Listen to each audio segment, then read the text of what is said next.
From Australia, this is the Wireless Institute of Australia with the weekly news service. This broadcast is in text, audio and video and is accessed on WIA.org.au. And it is the edition for February 7, 2021. I'm Graham, VK1WIA, and obviously this week we'll be taking a look at the recent ACMA notification on their consultation papers on the future of amateur radio licensing and regulation. But we must send our thoughts and prayers to our friends in the West in the bushfire regions near Perth, and particularly Bob Bristow, who was less than 5 kilometres from the red zone and spent several sleepless days and nights. Bob, VK6POP, is the force behind the VK1WIA news service, but like the Pony Express, no doubt his news will still get through. Neither COVID nor fire will halt his news. A little later in today's news, it's off to a safer WA area, Mandurah and Dave, VK6FAAZ. To newsmedia.com.au now, who are reporting how Adelaide Hills community rallies to save their local radio station. Over 1,000 Adelaide Hills residents have signed a petition to get their community radio station back on air after it was denied an ongoing broadcasting licence by the federal government in September. Now these residents have started a campaign for the ACMA, which manages all broadcasting licences, to open up a second community radio frequency in the hills. And whilst we're looking at broadcast radio, commercial radio's weekly audience hit 11.1 million in 2020. The Australian metropolitan commercial radio audience grew by 2% to just over 11 million listeners in 2020, a year dominated by COVID-19, which saw the number of people listening at home jump by 8% to 6.4 million. Commercial Radio Australia's annual listening shows radio cumulative audiences climbed by 10% over the past 5 years. VK1WIA. Hello, this is Greg with a WIA special board comment. Something that should be of both interest and concern of all radio amateurs in Australia has just been released by the Spectrum Regulator. This very important announcement last Wednesday, on February the 3rd from ACMA, is a consultation advisory potential major changes to the amateur radio service and its licensing regime into the future. The following is quoted directly from the ACMA announcement, and I quote, "Have your say, review of non-assigned amateur regulatory arrangements. The ACMA has reviewed the regulatory arrangements that authorise the operations of non-assigned amateur stations. This work was part of a broader review that included non-assigned outpost licensing arrangements, as foreshadowed in the 5-year Spectrum Outlook 2020 to 2024. The objective of our review is to identify the best licensing mechanism that reduces regulatory burden and minimises costs for licensees, while also preserving the current operational utility for licensees. We have identified a set of options. We could 1. Keep the existing apparatus licensing arrangements and conditions. 2. Simplify the existing licensing arrangements and conditions. Or 3. Transition non-assigned stations to class licensing arrangements while retaining apparatus licensing arrangements for assigned stations. We are now consulting on these options and our preferred approach to authorise the operation of non-assigned amateur stations under a class licence. We're also seeking preliminary comments on a proposal to establish an additional kind of accreditation to allow people to become accredited persons to issue frequency assignment certificates for assigned amateur repeater and beacon licences." That's the end of the quote. Note that currently amateur licences such as Foundation, Standard and Advance are classified as non-assigned apparatus licences. Repeaters and beacons are assigned apparatus licences. The WIA will be submitting a response to this consultation. We have yet to review the details of the options proposed, especially the proposed legislative instruments that underpin the proposals. Hence it is premature to comment on our initial assessment and position on the pros and cons of each of the options. Please be assured that WIA will keep our members updated directly via email on this important issue. Finally, there's been a very pleasing response to the call for 2021 director nominations, with nominations received by a returning officer being in excess of the vacant positions. So accordingly, an election will ensue. Details to be advised to members soon.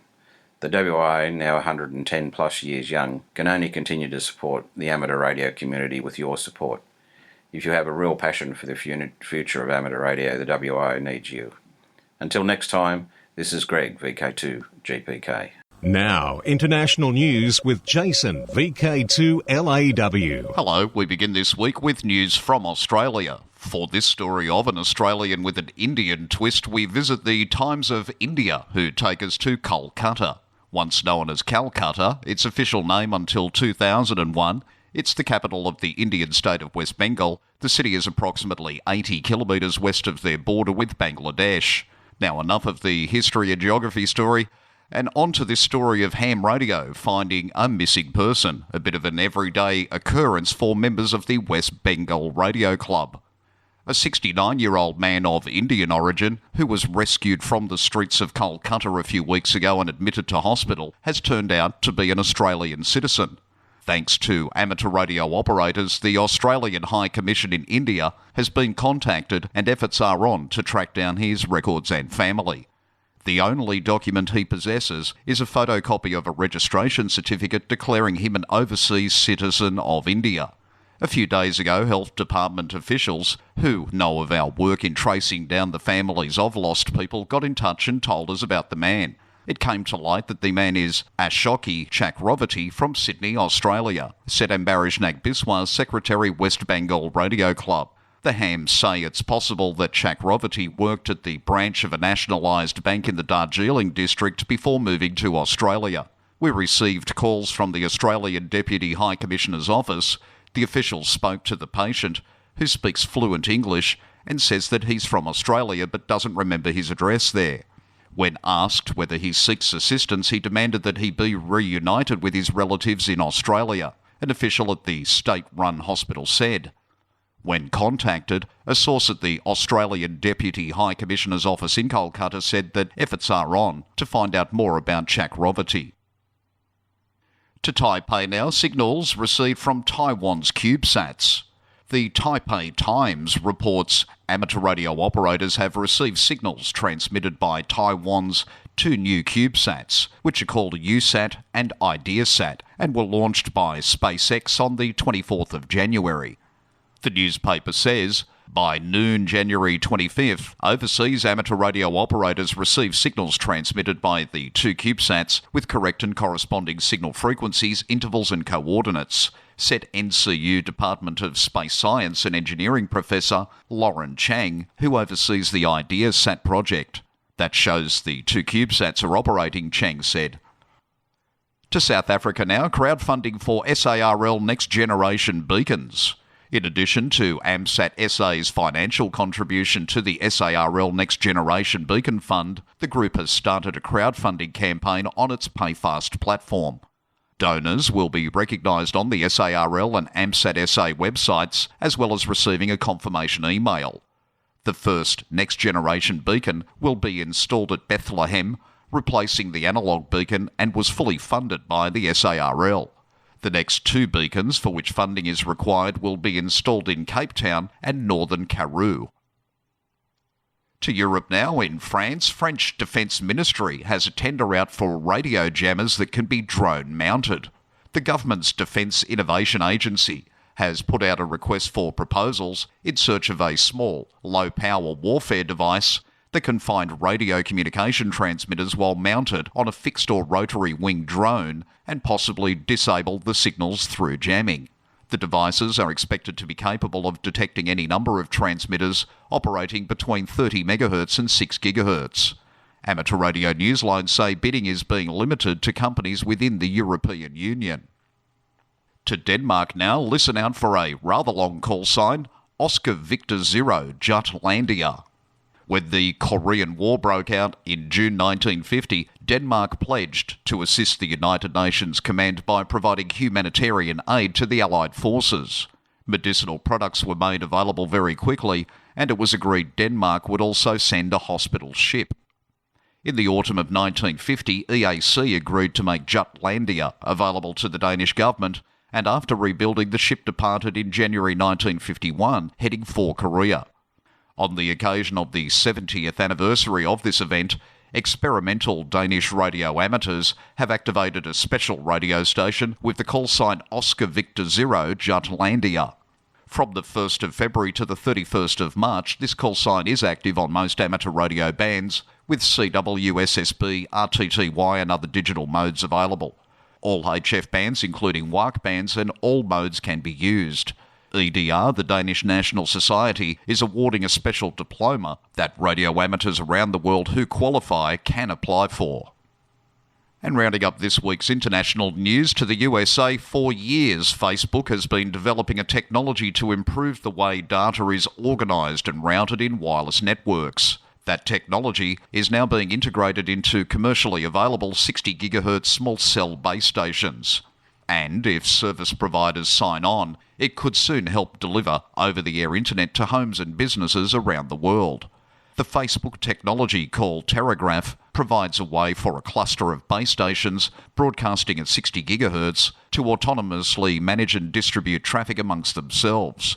If one base station goes down, another can take over in an instant, and they can all work together to find the most efficient path for information en route. Many internet service providers are considering using 60 GHz to bridge the gap between existing infrastructure and new locations they'd like to reach, or to add capacity to places they already serve. It's definitely interesting, says Sweetank Kumar Sahar, a research assistant and PhD candidate in computer science at the University of Buffalo in New York, who has studied the performance of 60 GHz consumer gear for indoors. A lot of people have struggled to commercialise 60 GHz. There's been a lot of talk. In New Zealand, WIA, Chairman Radio Frequency Users Association of New Zealand, has said, using street-level millimetre wave radios, Telegraph leverages existing street furniture to create a wireless distribution network ideally suited for last-mile fixed access. One benefit of Telegraph is faster time to market, with it being faster to deploy than wireline services because it mounts on existing street furniture and does not require costly right-of-way permissions. Another benefit is that it can easily be scaled as demand grows, greatly reducing the upfront investment needed. For WIA National News, in Sydney, I'm Jason, VK1WIA. This is the home service of the Wireless Institute of Australia through VK1WIA. Now operational news with Felix, VK4FUQ. Hello there. If you are a night owl on the eastern seaboard and happened on a lot of CW around 1 or 2 this morning, Sunday, no doubt you decoded and realised it was another First Saturday sprint. First sprints are held 8 times throughout the year. First Saturday and third Sunday in each quarter of 2021 during February, May, August and November. Each sprint consists of a 2-hour operating period. Saturday sprints between 1600 to 1800, Sunday sprints between 2100 to 2300 UTC. Last week we took part in the CW section, next the SSB. Yes, the CQ Worldwide 160 metres SSB contest is end of the month, February 26 to 28. A couple of weekends back, many avid contestants signed up on YouTube for Contest University's Propagation Summit. Well, now YouTube recordings and PDF files from that summit, hosted on January 23 by Contest University, are available. More than 1,000 logged in for the sessions. Each presentation begins approximately on the hour. You can advance the video to the presentation you wish to view. The link we'd like is shown on the text edition of this newscast and in the ATV version. CQ Worldwide Ridley WPX Contest February 13-14. International DXCW Contest February 2021. DX Window 2021 February. Pride Radio Group will be operating the special event call sign VI 2021 Pride throughout the Sydney Mardi Gras, February 19 to March 7th, then again during Midsummer, April 19 to May 5, and Pride Month, 1 to 30 of June. ZL100 RSC throughout February only celebrates the 100th birthday of the first meeting of NZART's Branch 5, the Christchurch ARC. Portugal, CT. CQ750 RSI throughout 2021 commemorates the 750th anniversary of the birth of Elizabeth of Aragon, the Queen Consort of Portugal and patron saint of the city of Coimbra. QSL to home call CT7AQD. Time to open the Madeira.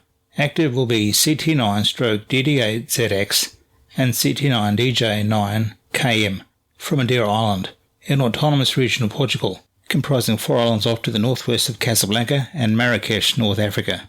Between February the 27th and March the 6th, depending on the COVID-19 situation, their activity will be holiday style on 4 to 10 metres, using mostly the digital modes, FT8 and RTTY.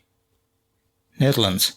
PC-19 Hope is QRV until March 10 to support efforts in containing the COVID-19 pandemic. The RAAF is flying high to celebrate its 100 years on March 31. The Royal Australian Air Force call signs to target are VI100AF March 1 to 29 May, VK1WIA March 1, 31 August. Poland. Members of the Sedina Contest Club are QRV with SQ0 Morse until the end of April, commemorating the 230th birthday of Samuel F.B. Morse. Kenya. 5Z. Koto. LA9PF will be QRV as 5Z4/LA9PF from Malindi, now until May, on 8 to 10 metres using SSB in various digital modes. Antarctica operation. Alexei is active as RI-01ANT from Antarctica until May the 30th, from Russian Progress and Vostok base stations, on 40 metres and higher using CW and FT8, QSL via RX6A.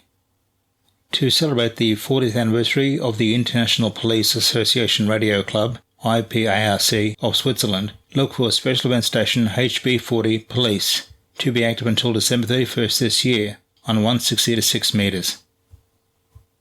Finland OH. Special event station OH100 SRAL is QRV during all of 2021 to celebrate the centennial of the Finnish Amateur Radio League.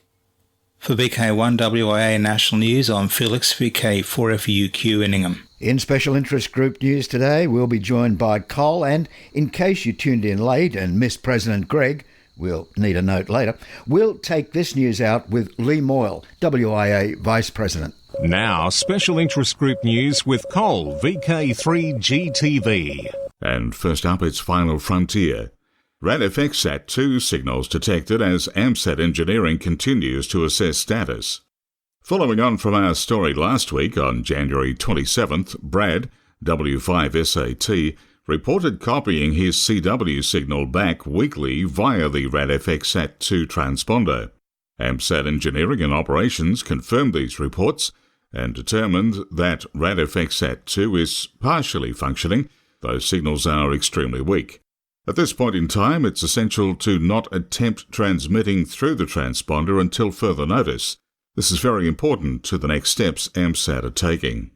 A close encounter of the solar kind. Well, it may have taken some time, 60 years in fact, from 1958, when it was first theorized by Eugene Parker that our sun constantly sends out particles and energy called solar wind, till a space probe took off from Mother Earth on the mother of all journeys to our sun. Now, the Parker probe, named after Eugene and sent up by NASA in August of 2018, has just made a close encounter of the solar kind. Kent Peterson, KC0DGY, gives WIA and Amateur Radio Newsline listeners the details. For the first time since last September, NASA's Parker Solar Probe spacecraft made a close approach to the Sun just as solar activity began to kick into high gear. From a distance of 8.4 million miles, or 13.5 million kilometers, the probe made its approach on Sunday, January 17th. There was plenty of data for it to collect, especially with Solar Cycle 25 now well underway. NASA has planned 4 close approaches to the Sun this year, along with 2 flybys of Venus, with the first one happening on February 20th. After that, it's back to the Sun for another close look on April 29th. I'm Kent Peterson, KC0DGY. Now, before we are out of space, ARIS and its partners are troubleshooting a failure within the onboard NA1SS amateur station in the Columbus module. The problem doesn't appear to be with the radio equipment in Columbus, however.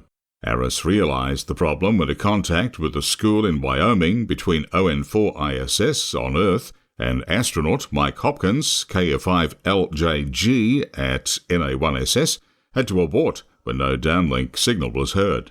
ARIS has asked its Russian team leader, Sergei, RV3DR, if ARIS could temporarily use the RS0 ISS radio in the ISS service module for school contacts that are already scheduled until ARIS can resolve the issue. Worldwide Special Interest Groups Medical. A long-time radio amateur in Michigan has been reaching out on social media for a life-saving donation. Again, thanks to Amateur Radio Newsline, Don Wilbanks, AE5DW, tells us about him. Philip Ross, AB8PR, who's been a licensed ham since 1971, has been looking lately for something a whole lot more than some rare DX or a good signal report. The Michigan grandfather learned recently that he has end-stage kidney disease and needs a living donor to make a transplant possible. He tells his story on various social media sites and his own website, papaphilcan.com, in the hopes that someone will come forward to help him. He notes that dialysis, his only other option, is not a cure, but a form of disease management that leads to a shorter life with greatly lessened quality. His website reads, Papa Phil can. His kidneys can't. Even if AB8PR is not in your logbook, if you think you can include him in your own plans to help, visit his website to learn more. Thanks, Don. Now on to Worldwide Special Interest Group's military. And to mark the 80th anniversary of the formation in the UK of the Air Training Corps, or ATC, on February 5, 1941, Ofcom has issued the call sign GB80ATC. The call sign is valid for use for a year between last Friday, the 5th, and the 4th of February 2022. It will be managed by David, M0SKT, and a team of serving Cadet Force adult volunteer staff who are UK licence holders. Worldwide Special Interest Group's Rescue Radio. Most in VK land would arguably know about WIA, but across the ditch you'll hear lots about ARIC. Amateur Radio Emergency Communications supports search and rescue, civil defence and other emergency services in New Zealand with the provision of experienced radio communications personnel. ARIC members are actively involved in supporting the communications function at operational headquarters, as well as in training, and is an associate member of Land SAR New Zealand and a member of the New Zealand Search and Rescue Consultative Committee. ARIC is formed by members of the New Zealand Association of Radio Transmitters, NZART, who are individually licensed amateur radio operators required to meet standards set by the Radio Spectrum Management, part of the Ministry of Business, Innovation and Employment. The organisation was born in 1932 after the Napier earthquake to train radio operators in providing reliable message handling over the length of the country for any type of emergency. Since then, communications have been provided for thousands of emergency events, ranging from searches to natural disasters to civil emergencies. ARIC works closely with police in assisting with technical information, policy and development of technology related to search and rescue. ARIC operates under a service-level agreement to police alongside Land SAR for the provision of search and rescue services. Worldwide Special Interest Group's YOTA. For the 24 young amateur radio operators in the Western Hemisphere who were part of December YOTA month, the numbers added up in a big way. The Youth on the Air operators logged close to 15,000 QSOs, while calling QRZ with special event call signs. The contacts dramatically topped the previous year's total of 12,000. Some of the operators, such as Michael, W3MLJ, said his favourite part of the activation was being able to run 5 radios at the same time, all logging contacts on digital modes. Callan, K8MTJ, got a special kick out of working ZR1ADI in South Africa using FT8. The hams, all younger than 26, had their efforts coordinated by Bryant, KG5HVO, who worked with YOTA Month manager Tommy, HA8RT.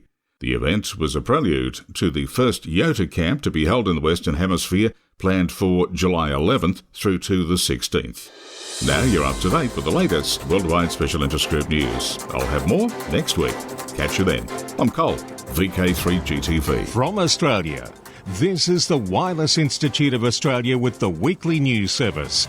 Available on RF and on demand 24/7 from the WIA.org.au website. 2020 social scene, don't forget, because of the COVID-19 situation, always check with the venue before rocking up. VK4, a WIA event at the Ipswich and District Radio Club. That's next Saturday, Feb 13, starting at 10:00 hours. VK3, it's the WIA Campfest, the Italian Sports Club Werribee, February 21. VK2, the Wyong Field Day, Feb 28, still a tentative date. And VK6, the Peel Amateur Radio Club. Here is VK6 FAAZ. The Peel Amateur Radio Club is holding its swap meet on Saturday, the 6th of March 2021 in the Mandurah Bowling Club, Walnut Street, Mandurah. Sellers from 0800 and buyers from 0830. Finishing at 12:30. Entry fee is only $5. We believe this is the first swap meet in WA for about 12 months, so there's a great chance to search out a bargain or two for those projects you need to finish or start, and of course a few good yarns with fellow enthusiasts. If you would like to have a table or two to show your products or sell your no longer needed pre-loved items, please contact the Secretary David. For more details on this event, head to our website www.parg.org.au.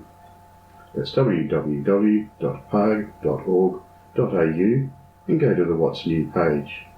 We look forward to seeing you soon. 73s. Tannum Sands Gathering in VK4, March 13, 10 a.m. The Gladstone Amateur Radio Club hold this event. So now, until we do meet again, I'm Graham VK4BB, and taking out today's news, here is WIA Vice President Lee Moyle. Good morning. Earlier this week, ACMA released their consultation papers on the future of amateur radio licensing and regulation. Many may have seen these documents in their email or on social media already, but it's important to announce here on WIA News for our members and followers as it will affect us all in the future. At the moment, amateur licences, Foundation, Standard and Advanced, are non-assigned apparatus licences. Repeaters and beacons are classified as assigned licences as they operate on specific nominated frequencies. The WIA will be submitting to ACMA a response to this consultation. We have yet to review the full details of the three options proposed, especially the proposed legislative instruments that underpin the proposals. WIA will draw upon their extensive resources of qualified people to assess the pros and cons of each of the options, as well as consult with its membership base and the general amateur radio fraternity for their valued input. Together, the WIA will submit a comprehensive response, representative of the Australian amateur radio community's input. Historically, many of these submissions have been successful, with ACMA looking favourable to our proposals. This one may offer a combination of the ACMA offered options as a comprehensive workable solution to ACMA's three options currently on offer. So, from the ACMA's e-news email, have your say. Review of non-assigned amateur regulatory arrangements. The ACMA has reviewed the regulatory arrangements that authorise the operation of non-assigned amateur stations. This work was part of a broader review that included non-assigned outpost licensing arrangements as foreshadowed in the 5-year Spectrum Outlook 2020 to 24. The objective of our review is to identify the best licensing mechanism that reduces regulatory burden and minimises cost for licensees, while also preserving the current operational utility for licensees. We have identified a set of options. We could, A, keep the existing apparatus licensing arrangements and conditions as we currently have now, i.e. no change. B, simplify the existing licensing arrangements and conditions. C, transition non-assigned stations to class licensing arrangements while retaining apparatus licensing arrangements for assigned stations. We are now consulting on these options, and our preferred approach is to authorise the operation of non-assigned amateur stations under a class licence. We are also seeking preliminary comments on proposals to establish an additional kind of accreditation to allow people to become accredited persons to issue frequency assignment certificates for assigned amateur repeater and beacon licences. The consultation paper and draft class licence are available on the ACMA's website. A separate consultation paper and draft instrument relating to the outpost licensing is also available. We invite comments on the issues discussed in the consultation papers and on the proposed instruments that would implement our preferred class licensing option. Submissions close on the 2nd of April 2021. Making a submission. You can choose to either make a submission by using the Upload Submission button on the consultation webpage, or by sending your submission to slpsconsultations@acma.gov.au. So please go to the ACMA website and take a look at the consultation papers. More news from the WIA on this important topic in the coming days, so QRX. This is Lee Moyle, VK3GK, WIA Vice President for WIA News. From Australia, this has been the Wireless Institute of Australia with the weekly news service. This broadcast is in text, audio and video and is accessed on wia.org.au.